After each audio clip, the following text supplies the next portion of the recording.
Hi friends, welcome back to my YouTube channel ನಾಗುಚಲಿ vlogging Kannada ಚಾನಲ್ಗೆ ಸ್ವಾಗತ. ಎಲ್ಲರೂ ಹೇಗಿದ್ದೀರಾ? ನಾನು ಕೂಡ ತುಂಬಾ ಚೆನ್ನಾಗಿದ್ದೀನಿ ಅಂತ ಹೇಳ್ತಾ ಇವತ್ತಿನ ವ್ಲಾಗ್ನ ಸ್ಟಾರ್ಟ್ ಮಾಡೋಣ ಬನ್ನಿ ಫ್ರೆಂಡ್ಸ್. ಮೊದಲಿಗೆ ಸಾರಿ ಕೇಳ್ತಾ ಇದ್ದೀನಿ, ಏಕೆ ಅಂತಂದರೆ ಒಂದು ವಾರದಿಂದ ಯಾವುದೇ ವಿಡಿಯೋಗಳನ್ನ ಅಪ್ಲೋಡ್ ಮಾಡೋಕ್ಕಾಗಲಿಲ್ಲ. ಏಕೆ ಅಂತಂದರೆ ಸ್ವಲ್ಪ ವರ್ಕ್ ಪ್ರೆಸರು ಜಾಸ್ತಿ ಇತ್ತು.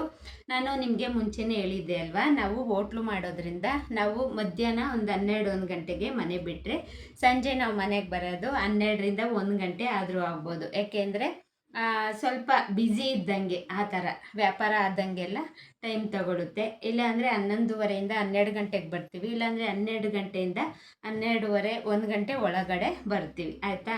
ಆ ಟೈಮಿಂಗ್ಸ್ ಆಗುತ್ತೆ. ಮಿಕ್ಕಂಥ ಟೈಮಲ್ಲಿ ನಾನು ವೀಡಿಯೋಗಳನ್ನ ಮಾಡಿ ಅಪ್ಲೋಡ್ ಮಾಡೋದು, ಅದಕ್ಕೋಸ್ಕರ ಸ್ವಲ್ಪ ಲೇಟ್ ಆಯಿತು. ಮತ್ತು ಬೇಜಾರು ಆಯಿತು. ಏಕೆ ಅಂತ ಅಂದರೆ ನನ್ನ ವೀಡಿಯೋಗಳಿಗೆ ವ್ಯೂಸ್ ಬರ್ತಾ ಇದೆ, ಅದಕ್ಕೋಸ್ಕರ ಲಾಸ್ಟು ನಾನು ಮಾಡಿದಂಥ ವೀಡಿಯೋಗಳಿಗೆ ಒಂದು 50ರಿಂದ 100 ಒಳಗಡೆನೇ ವ್ಯೂಸ್ ಬಂತು. ಅದಕ್ಕೋಸ್ಕರ ತುಂಬ ಬೇಜಾರಾಯಿತು. ಮುಂಚೆ ಒಂದು 200 ಚಿಲ್ಲರೆ ವ್ಯೂಸ್ ಬರ್ತಾಯಿತ್ತು. ಈಗ ಇದ್ದಕ್ಕಿದ್ದಂಗೆ 100, 150, 200 ಆ ಥರ ಕಮ್ಮಿ ಆದರೆ ಎಂಥವ್ರಿಗೂ ಬೇಜಾರಾಗ್ಬಿಡುತ್ತೆ. ಏಕೆ ಅಂತಂದರೆ ನಾನು ಮಾಡಿದಂತಹ ವಿಡಿಯೋಗಳು ಕೆಲವ್ರಿಗೆ ಇಷ್ಟ ಆಯಿತೋ ಇಲ್ವೋ, ಮತ್ತು ಕಮೆಂಟ್ ಕೂಡ ಹಾಕೋದೇ ಇಲ್ಲ. ನೀವು ಎಷ್ಟೋ ಜನ ಕಮೆಂಟ್ಗಳನ್ನೇ ಹಾಕೋದಿಲ್ಲ. ಚೆನ್ನಾಗಿದ್ದರೆ ಚೆನ್ನಾಗಿದೆ ಅಂತೇಳಿ ಹಾಕಬೇಕು, ಅಥವಾ ಏನಾದರೂ ಸಜೆಷನ್ ಬೇಕು ಅಂದರೆ ಅದ್ರ ಬಗ್ಗೆ ಆಗಲಿ ಕಮೆಂಟ್ ಹಾಕಿದ್ರೆ ನಮಗೂ ಕೂಡ ತುಂಬಾ ಖುಷಿ ಆಗುತ್ತೆ. ಅದಕ್ಕೋಸ್ಕರ ಯಾಕೋ ಬೇಜಾರಾಯಿತು. ನಾನು ಕೂಡ ಇನ್ಫಾರ್ಮೇಷನ್ನು ಕೆಲವ್ರಿಗೆ ಸ್ಯಾಟಿಸ್ಫ್ಯಾಕ್ಷನ್ ಆಗುತ್ತೋ ಇಲ್ವೋ ಅನ್ನೋದು ಗೊತ್ತಾಗೋದಿಲ್ಲ ಅಲ್ವ ನಮಗೆ. ಅದಕ್ಕೋಸ್ಕರ ಮತ್ತು ನಾವು ಕೂಡ ಇನ್ಫಾರ್ಮೇಷನ್ನು ಜನರಿಗೆ ಇಷ್ಟ ಆಗಬೇಕು. ಅದಕ್ಕೋಸ್ಕರ ಕೆಲವರು ಎಷ್ಟೋ ಜನ ಒಂದು 5-10 ವಿಡಿಯೋಗಳಿಗೇ ಇಟ್ಟಾಗ್ಬಿಡ್ತಾರೆ. ನಾವು ಯಾಕೋ ನನಗೆ ಒಂಥರ ಮುಜುಗರ ಅನ್ನಿಸ್ಬಿಡೋದು. ನನಗೆ ಒಂದು ಸ್ವಲ್ಪ ಬೇಜಾರಾಯಿತು ಅದ್ರ ಬಗ್ಗೆ. ನಾನು ಕೂಡ ಇನ್ಫಾರ್ಮೇಷನ್ನು ಜನರಿಗೆ ಇಷ್ಟ ಆಗುತ್ತೋ ಇಲ್ವೋ, ನಾನು ಸುಮ್ಮನೆ ಮಾಡ್ತಾಯಿದ್ದೀನೇನೋ ಅಂಥೇಳಿ ಬೇಜಾರು ಕೂಡ ಆಗೋಯ್ತು. ಅಷ್ಟಲ್ಲದೆ 1 ವರ್ಷದೊಳಗಡೆ 1,000 ಸಬ್ಸ್ಕ್ರೈಬರ್ ಆಗಬೇಕು, 4,000 ವಾಚ್ ಅವರ್ ಆಗಬೇಕು. ಈಗ ಆಲ್ರೆಡಿ ನಾನು ಯೂಟ್ಯೂಬ್ ಸ್ಟಾರ್ಟ್ ಮಾಡಿ ಮಾರ್ಚ್ ಎಂಡಿಂಗಲ್ಲಿ ನಾನು ಸ್ಟಾರ್ಟ್ ಮಾಡಿದ್ದು. ಹೆಚ್ಚು ಕಮ್ಮಿ 5 ತಿಂಗಳಾಯಿತು. 5 ತಿಂಗಳಿಗೆ ಬರೀ 215 ಸಬ್ಸ್ಕ್ರೈಬರ್ ಆಗಿದೆ, 600 ಚಿಲ್ಲರೆ ವಾಚ್ ಅವರ್ ಆಗಿದೆ. ಇನ್ನು ಇರೋದೇ ನನಗೆ 7 ತಿಂಗಳು. 7 ತಿಂಗಳೊಳಗಡೆ ನಾನು 4,000 ವಾಚ್ ಅವರ್ ಮಾಡ್ಕೋಬೇಕು, 1,000 ಸಬ್ಸ್ಕ್ರೈಬರ್ ಮಾಡ್ಕೋಬೇಕು. ಪ್ಲೀಸ್ ದಯವಿಟ್ಟು ನನ್ನ ವಿಡಿಯೋ ಯಾರಾದರೂ ಹೊಸಬ್ರು ನೋಡ್ತಾ ಇದ್ದರೆ ಪ್ಲೀಸ್ ದಯವಿಟ್ಟು ನನ್ನ ವಿಡಿಯೋಗೆ ಸಬ್ಸ್ಕ್ರೈಬ್ ಮಾಡಿ, ಕಮೆಂಟ್ ಮಾಡಿ, ಶೇರ್ ಮಾಡಿ, ಲೈಕ್ ಮಾಡಿ, ಓಕೆನಾ ಫ್ರೆಂಡ್ಸ್? ಪ್ಲೀಸ್ ನಾವು 1 ವರ್ಷದೊಳಗಡೆ ನಾನು ಹೇಳಿದಂತಹ 4,000 ವಾಚ್ ಅವರು, 1,000 ಸಬ್ಸ್ಕ್ರೈಬರು ಮಾಡ್ಕೊಳ್ಳಿಲ್ಲ ಅಂದರೆ ಯೂಟ್ಯೂಬು ನಮ್ಮ ಚಾನಲ್ನ ಡಿಲೀಟ್ ಮಾಡಿಬಿಡುತ್ತೆ. ಆ ಚಾನಲ್ಗೆ ಬೆಲೆ ಇರೋದಿಲ್ಲ, ಮತ್ತು ನಮ್ಮ ಚಾನಲ್ಗೆ ವ್ಯೂಸ್ ಕೂಡ ಕಡಿಮೆ ಆಗಿಬಿಡುತ್ತೆ. ಅದು ವೇಸ್ಟು ಚಾನಲ್ಲು. ಅದಕ್ಕೋಸ್ಕರ ನಿಮ್ಮ ಹತ್ರ ಇಷ್ಟು ಹೇಳಿ ಕೇಳ್ಕೊತಾ ಇದ್ದೀನಿ. ಪ್ಲೀಸ್ ಯಾರಾದರೂ ಹೊಸೊಬ್ರು ನನ್ನ ಚಾನಲ್ನ ನೋಡ್ತಿದ್ರೆ ಪ್ಲೀಸ್ ನನ್ನ ವಿಡಿಯೋಗೆ ಸಬ್ಸ್ಕ್ರೈಬ್ ಮಾಡಿ, ಶೇರ್ ಮಾಡಿ, ಲೈಕ್ ಕೊಡಿ, ಓಕೆನಾ? ಮತ್ತು ಇನ್ನೊಂದು ಬೇಜಾರು ಏನಂತಂದರೆ ಸುಮಾರು ಒಂದು 2 ವರ್ಷದಿಂದ ನಮ್ಮ ಅಮ್ಮವ್ರದ್ದು ನಾಯಿ ನಮ್ಮ ಮನೆಗೆ ಮಲ್ಕೊಳ್ಳೋದು, ಯಾವಾಗಲೂ ಬರೋದು. ಅದು 1 ವೀಕ್ ಆಯಿತು, ಸತ್ತೋಗ್ಬಿಡ್ತು. ಯಾಕೋ ಹುಷಾರಿರಲಿಲ್ಲ ಅದಕ್ಕೆ. ನಮ್ಮ ಅಪ್ಪ ನಮ್ಮ ಅಮ್ಮವರು ಕೂಡ ಫ್ರೀ ಇರಲಿಲ್ಲ ಆಸ್ಪತ್ರೆಗೆ ಕರ್ಕೊಂಡೋಗೋಕ್ಕೆ. ಇದ್ದಕ್ಕಿದ್ದಂಗೆ ಸತ್ತೋಗ್ಬಿಡ್ತು. ಬೇಜಾರಾಗೋಗ್ಬಿಡ್ತು. ನಾವು ಓಡಾಡ್ತಿದ್ರೆ ಮಲ್ಕೊತಿದ್ದಲ್ಲ ಆ ಜಾಗನೇ ನಮಗೆ ಮಲ್ಕೊಂಡೈತೇನೋ ಅಂತ ಅನ್ನಿಸ್ಬಿಡ್ತೈತೆ. ಆ ಥರ ಫೀಲಿಂಗ್ ಆಗಿಬಿಡುತ್ತೆ.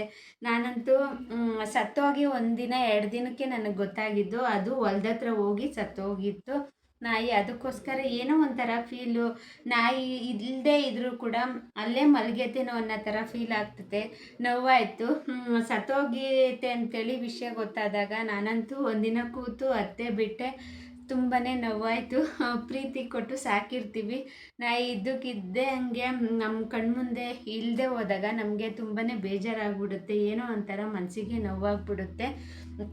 ಏಕೆ ಅಂತಂದರೆ ನಮ್ಮ ಆಟೋ ಸೌಂಡ್ ಬಂತು ಅಂತ ಅಂದರೆ ನಮ್ಮ ಅಮ್ಮವ್ರ ಮನೆಯಿಂದನೇ ಓಡಿ ಬಂದುಬಿಡೋದು. ನಾಯಿಗಳು ಕಡಿತವೆ ಅಂತೇಳಿ ಹೊಲ್ದಾಗಿಂದ ಬಳಸ್ಕೊಂಬಂದ್ಬಿಡೋದು. ಆ ನಾಯಿ ಆಟೋ ಸೌಂಡ್ ಕೇಳಿದ್ರೆ ಸಾಕು ಬಂದುಬಿಡೋದು, ಎಗ್ರು ಬಿಡೋದು.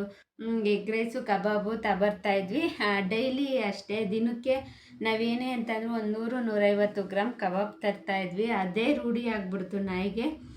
ಕಬಾಬು ಅಂದರೆ ಬಲಿಷ್ಠ. ಎಗ್ ರೈಸು ಕಬಾಬು ಅಂದರೆ ನಮ್ಮ ನಾಯಿಗೆ ಸಖತ್ತು ಎಗ್ ರೈಸು ಕಬಾಬ್ ಅಂದರೆ ಸಖತ್ತು ಇಷ್ಟಪಡೋದು. ಅನ್ನ ಸಾಂಬಾರು ಹಾಲು ಹಾಕಿರೂ ಕೂಡ ಅಷ್ಟು ಹಾಲು ಇಷ್ಟಪಡೋದಲ್ಲೇ ಎಗ್ ರೈಸು ಕಬಾಬ್ನ ತುಂಬಾ ಇಷ್ಟಪಡೋದು ನಮ್ಮ ನಾಯಿ. ಅಂಥ ನಾಯಿ ಸತ್ತೋಗ್ಬಿಡ್ತು. ಅದಕ್ಕೋಸ್ಕರ ತುಂಬ ಫೀಲಿಂಗ್ ಆಯಿತು. ಆ ಫೀಲಿಂಗು ಕೂಡ ವಿಡಿಯೋ ಮಾಡೋಕ್ಕಾಗಲಿಲ್ಲ. ಕೊನೆಯದಾಗಿ ದೇವರಲ್ಲಿ ಕೇಳ್ಕೊಳ್ಳೋದಿಷ್ಟೇ, ಅದಕ್ಕೇನಾದರೂ ಮುಂದಿನ ಜನ್ಮ ಅಂತೇಳಿ ಒಂದಿದ್ರೆ, ನನಗೂ ಕೂಡ ಮುಂದಿನ ಜನ್ಮ ಅಂತೇಳಿ ಇದ್ದರೆ ದಯವಿಟ್ಟು ಪ್ಲೀಸ್ ನನ್ನ ಮಗನಾಗಿ ಹುಟ್ಟಬೇಕು ಆ ನಾಯಿ. ಇದೊಂದೇ ನಾನು ಕೇಳ್ಕೊಳ್ಳೋದು. ಏಕೆಂದರೆ ಅಷ್ಟು ಒಳ್ಳೆ ಪ್ರೀತಿ ನಾಯಿ ಅದು. ಅದಕ್ಕೋಸ್ಕರ ನಾನು ಕೇಳ್ಕೊತಾ ಇದ್ದೀನಿ. ಯಾರು ಏನು ಅಂದ್ಕೋಬೇಡಿ ಆಯಿತಾ. ಏಕೆಂದರೆ ನಾಯಿ ಬೆಕ್ಕು ಸಾಕಿರೋರಿಗೆ ಅದ್ರ ಪ್ರೀತಿ ಬೆಲೆ ಗೊತ್ತಾಗುತ್ತೆ. ಅದಕ್ಕೋಸ್ಕರ ಓಕೆನಾ ಫ್ರೆಂಡ್ಸ್. ಇದ್ದಾಗ ತುಂಬ ಪ್ರೀತಿ ಕೊಟ್ಟಿತ್ತು ನಾಯಿ. ಸಾಯ್ಬೇಕಾದ್ರೆ ಕೂಡ ತುಂಬ ಕಷ್ಟ ಕೊಡಲಿಲ್ಲ ನಮಗೆ. ಹೊಲ್ದ ಹತ್ರ ಹೋಗಿ ಸತ್ತೋಗ್ಬಿಡ್ತು. ಅದಕ್ಕೋಸ್ಕರ ನಾವು ಮನುಷ್ಯರಿಗೆ ಯಾವ ಥರ ಸತ್ತಾಗ ಏನೆಲ್ಲ ಸಮಾಧಿ ಮಾಡಬೇಕಾದ್ರೆ ಉಣ್ಬೇಕಾದ್ರೆ ಕಾರ್ಯಗಳನ್ನ ಮಾಡ್ತೀವೋ ಆ ರೀತಿ ಕಾರ್ಯಗಳನ್ನ ಮಾಡಿದ್ವಿ. ಪ್ಲೀಸ್ ಯಾರು ಬೇಜಾರು ಮಾಡ್ಕೋಬೇಡ್ರಿ. ತುಂಬ ನೋವಾಯಿತು. ಅದಕ್ಕೋಸ್ಕರ ಮಾತಾಡ್ತಾ ಇದ್ದೀನಿ ಅಷ್ಟೇ ಫ್ರೆಂಡ್ಸ್. ನಾನು ನಿನ್ನೆ ದಿನ ವೆಯ್ಟ್ ಲಾಸಿಗೆ ಬೇಕಾದ ಅಂತ ಕೆಲವೊಂದು ಇಂಪಾರ್ಟೆಂಟ್ ಪದಾರ್ಥಗಳನ್ನ ತಂದೆ. ಏನು ಅಂತೇಳಿ ತೋರಿಸ್ತೀನಿ ಈಗ. ಮೊದಲಿಗೆ ಓಟ್ಸ್ ತಂದೆ. ಯಾವುದು ಕಂಪ್ನಿ ಅಂತ ಅಂದರೆ ಸಫೋಲಾ ಓಟ್ಸ್ ಅಂತೇಳಿ. ಇದು ಓಟ್ಸ್ನ ನಾವು ವೆಯ್ಟ್ ಲಾಸಲ್ಲಿ ತಗೊಳೋದ್ರಿಂದ ತುಂಬಾ ಬೇಗ ವೆಯ್ಟ್ ಲಾಸ್ ಅನ್ನೋದು ಆಗುತ್ತೆ. ಇದರಲ್ಲಿ ಏನೇನಿದೆ ಅಂತೇಳಿ ತಿಳ್ಕೊಳ್ಳೋಣ. ಅವರೇ ಹಾಕಿದ್ದಾರೆ ನೋಡಿ. 100 ಗ್ರಾಮ್ ಓಟ್ಸಿಗೆ 13 ಗ್ರಾಮಷ್ಟು ಪ್ರೋಟೀನ್ ಸಿಗುತ್ತೆ, 35% ಫೈಬರ್ ಅಂಶ ಸಿಗುತ್ತೆ. ಅದ್ರ ಜೊತೆಗೆ ಐರನ್ ಕೂಡ ಸಿಗುತ್ತೆ. ಅಂದರೆ ನಮಗೆ ಬೇಗ ಹೆಚ್ಚು ಪ್ರೋಟೀನು ಸಿಗುತ್ತೆ ಮತ್ತು ನಾರಿನಂಶ ಕೂಡ ಈ ಓಟ್ಸಿಂದ ಸಿಗುತ್ತೆ. ಓಟ್ಸ್ನ ನಾವು ತುಂಬಾ ವಿಧವಾಗಿ ಯೂಸ್ ಮಾಡ್ಕೋಬೋದು. ಬೆಳಿಗ್ಗೆ ಮಾರ್ನಿಂಗ್ ಓಟ್ಸ್ ತೊಗೊಳೋದಾದರೆ ನೈಟ್ ಹೊತ್ತು ನೆನೆ ಹಾಕ್ಬಿಟ್ಟು ಓಟ್ಸ್ನ ನಾವು ತಿನ್ಬೋದು. ಸ್ವಲ್ಪ ನಾವು ಹಣ್ಣುಗಳ್ನ ಹಾಕಿ ನಮಗೇನು ಬೇಕೋ ಸ್ವಲ್ಪ ಜೇನುತುಪ್ಪ ಹಾಕಿ ಆ ಥರ ಎಲ್ಲ ಓಟ್ಸ್ ತಿನ್ಬೋದು. ಮತ್ತು ಅದ್ರ ಜೊತೆಗೆ ಇಲ್ಲ ಆ ಥರ ಬೇಡ ಅಂತಂದರೆ ದೋಸೆ ಕೂಡ ಮಾಡ್ಬೋದು, ಆಮ್ಲೆಟ್ ಕೂಡ ಮಾಡ್ಬೋದು, ಇಡ್ಲಿ ಮಾಡ್ಬೋದು, ಕಿಚಡಿ ಮಾಡ್ಬೋದು. ಈ ಥರ ಎಲ್ಲ ಪದಾರ್ಥಗಳನ್ನ ಮಾಡಿ ತಿನ್ಬೋದು. ತುಂಬ ಬೇಗ ಆಗುತ್ತೆ ಓಟ್ಸ್ ರೆಸಿಪಿ ಆಯಿತಾ. ಮತ್ತು ಹೆಚ್ಚು ಪ್ರೋಟೀನ್ ಸಿಗುತ್ತೆ, ಹೆಚ್ಚು ಐರನ್ ಸಿಗುತ್ತೆ ಮತ್ತು ಫೈಬರ್ ಕೂಡ ಹೆಚ್ಚಾಗಿ ಸಿಗುತ್ತೆ ಈ ಓಟ್ಸ್ನ ತಿನ್ನೋದ್ರಿಂದ ಆಯಿತಾ. 1 ಟೈಮ್ ಆದರೂ ತೊಗೋಬೋದು, ಇಲ್ಲಾಂದರೆ 2 ಟೈಮ್ ಆದರೂ ತೊಗೋಬೋದು. ಬೆಳಿಗ್ಗೆ ಮಾರ್ನಿಂಗ್ ನಾನು ತೊಗೊತೀನಿ ಓಟ್ಸ್ ತೊಗೊಳೋದಾದರೆ. ಸೋಂಪು ತಂದಿದ್ದೀನಿ. ಸೋಂಪು ಅಷ್ಟೇ ಜೀರ್ಣಕ್ರಿಯೆಗೆ ತುಂಬಾ ಒಳ್ಳೆಯದು. ಜೀರ್ಣ, ಗ್ಯಾಸ್ಟ್ರಿಕ್ ಸಮಸ್ಯೆ ಮತ್ತು ಫೈಬರ್ ಅಂಶ ಕೂಡ ಜಾಸ್ತಿ ಇರುತ್ತೆ. ವೆಯ್ಟ್ ಲಾಸ್ಗೂ ಕೂಡ ತುಂಬಾ ಒಳ್ಳೆಯದು ಸೋಂಪು. ಮತ್ತು ಇದು ಸಬ್ಜಾ ಸೀಡ್ಸು 100 ಗ್ರಾಮ್ಗೆ 60 ರೂಪಾಯಿನೇನೋ ತಗೊಂಡ್ರು. ಇದು ಗೊತ್ತಲ್ವಾ, ನಾರಿನಂಶ ಜಾಸ್ತಿ ಇರುತ್ತೆ, ಹೊಟ್ಟೆ ತುಂಬಿದಂಥ ಅನುಭವ ಆಗುತ್ತೆ, ಜೀರ್ಣಕ್ರಿಯೆಗೆ ತುಂಬಾ ಒಳ್ಳೆಯದು. ವೆಯ್ಟ್ ಲಾಸ್ಗಂತೂ ತುಂಬ ಒಳ್ಳೆ ರಾಮಬಾಣ ಅಂತಲೇ ಹೇಳ್ಬೋದು. ಮತ್ತು ಚಿಯಾ ಸೀಡ್ಸ್ ತಂದೆ. ಇದು ಅಷ್ಟೇ ವೆಯ್ಟ್ ಲಾಸ್ಗೆ ತುಂಬಾ ಒಳ್ಳೆಯದು. ಸಬ್ಜಾ ಸೀಡ್ಸು ಮತ್ತು ಚಿಯಾ ಸೀಡ್ಸಲ್ಲಿ ಯಾವ್ದು ಬೆಸ್ಟು ಅಂದರೆ 2 ಬೆಸ್ಟೇ. ಬಟ್ ಅದಕ್ಕಿಂತ ಇದು ಜಾಸ್ತಿ ಕೆಲಸ ಮಾಡುತ್ತೆ ಇದು ಆಯಿತಾ.